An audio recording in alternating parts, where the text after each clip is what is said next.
اليوم يصبح تطبيع العلاقات بين المغرب وإسرائيل أمرا بديهيا. وقد اختار العاهل المغربي الملك الحسن الثاني مستشاره للشؤون الاقتصادية والمالية هو أندري أزولاي. السلام شامل. والمغرب كما تعرف احنا دولة عربية وخصنا نتبعوا كاع الدول العربيات اللي هما غاديين في هذا الطريق نديروا بحالهم، ما غاديش نمشيو بوحدنا بطبيعة الحال نحن نعتقد أن إسرائيل دولة غاصبة، وأن أقل ما يقبل من دول المسلمين المقاطعة، أن تقاطعها حتى إن بقي لإسرائيل جزء من أراضي المسلمين فهذا لا يهم. أخطر شيء في تقديرنا والله أعلم هو هذا التطبيع والدخول في علاقات عادية مع إسرائيل. وبالرغم من كل التحفظات فقد تم تأسيس زمن العناق المغربي الإسرائيلي، ولا يمكن برأي المراقبين التراجع عنه بل سيسير قدما. ندير واحد القضية أخرى وهي واحد السيد اللي تعرفو اللي هو أندري أزولاي. المهم كنتي قلتي في واحد لونتروتيان وسور انترنت في واحد لارتيكل سور انترنت وميم حتى في واحد لا فيديو tu as accusé, vous avez accusé que André Azoulay c'est un sayan. شنو هي الصيان؟ الصيان هو شي واحد اللي تتعاون مع الموساد تعطيه معلومات. Tout à fait. واخا هو هذه راه قضيه راه خطيره زعما سي ان كونسيي دو روا لو كونسيي ايكونوميك ديال لوتوريتي لا بلو au Maroc. il collabore avec le Mossad, تتعاون مع الموساد. يعني مع عندنا واحد يعني قريب للملك تكون معاه في البالي رويال داكشي. Mais c'est avec l'accord du roi. Mais le roi du Maroc, la monarchie marocaine, depuis 61, depuis Hassan II en tout cas, ça c'est sûr, elle collabore avec Israël et le Mossad main dans la main, avec les sionistes. Enfin, c'est pas, je ne dévoile pas un secret. Enfin, je veux dire, c'est connu et reconnu. Enfin, je veux dire, qui a formé les agents de la sécurité du palais, les gens du Mossad, qui a formé des officiers alors, et les officiels les s'entraînaient en Israël, se formaient en Israël. Mais ça c'est, enfin, je veux dire, un des premiers chefs d'État arabes à avoir accueilli des chefs sionistes, c'était le Maroc, avant tout le monde. Et au vu et au su, c'était en 86, il avait reçu Yitzhak Rabin et Shimon Peres, alors que la Palestine était sous occupation. Voilà, et puis que fait le Maroc, par exemple, contre la judaïsation de Jérusalem? Le soi-disant président du comité Al-Quds, mais c'est bidon. Enfin, mais c'est la propagande. Mais c'est des mots et des mots. Le Maroc, enfin, l'autorité, la plus haute autorité marocaine, c'est le roi. La monarchie marche main dans la main avec Israël et avec le Mossad. Donc, André Azoulay ne joue que le rôle de facilitateur, parce que c'était un ancien banquier. Il a beaucoup d'amis dans la banque à New York, à Paris, etc. Et grâce à lui, il tisse des relations pour aider le Maroc. Voilà. Et qu'il aide Israël par la même occasion. Mais le roi se frotte les mains pour ça. Mais c'est magnifique, il n'y a pas de problème. D'accord. Oui. Oui.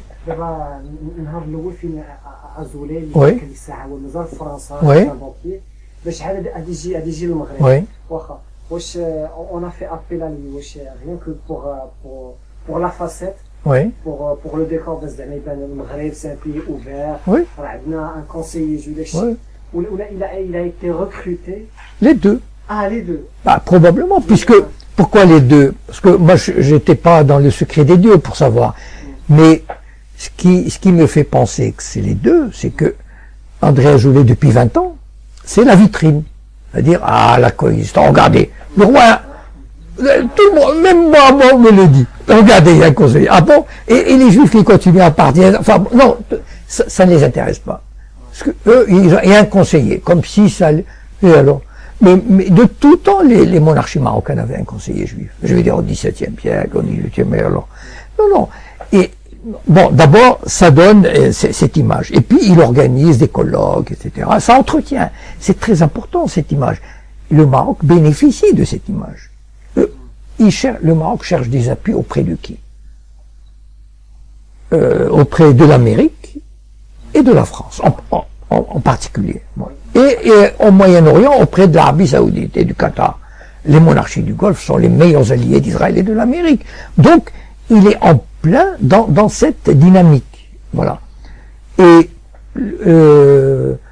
comment dire, il est très probable que ça a joué le fait que André Azoulay soit parti au Maroc pour jouer ce rôle de Sayan. C'est-à-dire, moi j'ai expliqué, on m'a demandé dans une interview, en quoi consiste ce rôle de Sayan. Bon, voilà. Et ce rôle de Sayan consiste à faire en sorte que Israël gagne une légitimité auprès des pays arabes très important, gagne une certaine reconnaissance internationale, une légitimité sans rien concéder. Et il a réussi à merveille. Enfin, je veux dire, pour moi, c'est un Sayan parfait. Il a rempli sa fonction de manière extraordinaire, puisque le Maroc est un pays qui a pratiquement déroulé le tapis rouge devant Israël. Il ne faut pas croire les trucs qui disent oui, bon, on va rompre les relations, on va les geler. Bon, tout ça, c'est pour la galerie, parce qu'ils sont obligés de faire ça. Parce que l'opinion publique elle est remontée contre Israël. Mais en sous-main, on fait tout pour faciliter la pénétration d'Israël dans le monde arabe sans rien concéder. Encore une fois, c'est ça qui est important. Voilà. Ils ont fait ça en Tunisie, ils ont fait ça en Mauritanie. Pourquoi la Mauritanie, il y a quelques années, a accepté l'ouverture de relations diplomatiques? Qu'est-ce qu'elle a à voir la Mauritanie avec Israël? Eh bien, parce qu'on a dû lui dire, on a dû voir le chef, écoute, tu veux un prêt du FMI, tu veux... Et il faut... Voilà. Et, bon, le Maroc, on peut pas lui demander ça encore, parce que c'est trop gros. Mais, quand même, le comité Al-Quds, il est là, justement, probablement avec la bénédiction israélienne et américaine. Le comité Al-Quds, il est là pour freiner tout ce qui peut contrarier les projets israéliens. C'est-à-dire, en fait, quelle est la technique arabe jusqu'à présent? C'est-à-dire, des dictateurs arabes qui sont complices. Quel est aboyer très fort et laisser passer les choses concrètement. Voilà. Aboyer très fort. Voilà, ça c'est très important. Contre l'annexion de Jérusalem, la judaïsation, mais surtout ne rien faire. Surtout laisser Israël s'emparer de Jérusalem. Franchement, quand on voit 50 pays islamiques, 50 qui luttent contre la judaïsation de Jérusalem, quand on voit l'état de Jérusalem aujourd'hui, alors, où les 50 pays sont vraiment, ne valent rien, ah non, enfin je veux dire 50 pays, enfin, même 22 pays arabes, ou alors il y a une complicité, mais flagrante. Mais tous les pays arabes n'ont pas intérêt à avoir un État palestinien. Les pays arabes veulent un État palestinien croupion, un Bantoustan, et qu'ils ferment leur gueule, et qu'ils s'aplatissent devant Israël. Mais enfin, je veux dire, si on n'a pas compris ça, on n'a pas compris grand-chose à la politique. Les pays arabes, ils détestent les Palestiniens. Ils ont toujours détesté les Palestiniens. Ils n'ont jamais cessé de les contenir, de les enfermer, de leur mettre des bâtons dans les roues. Enfin, je veux dire, de les affamer. Quand on voit l'état des Palestiniens, vous croyez que les pays arabes ne peuvent pas trouver $1 milliard pour les soulager? 1 milliard? C'est quoi 1 milliard? Regardez le Qatar, il achète des trucs. Ils ne trouvent pas, ils ne payent même pas l'argent qu'ils ont promis à l'autorité palestinienne. Non mais, voilà. Mais ils n'en ont rien à fiche. Ils veulent amener les Palestiniens à accepter les conditions israéliennes et qu'ils ferment leur gueule. C'est-à-dire le potentiel, de quoi avaient peur les États arabes? Du potentiel révolutionnaire que représentait la Palestine. Voilà. Et ça, ils en avaient la trouille.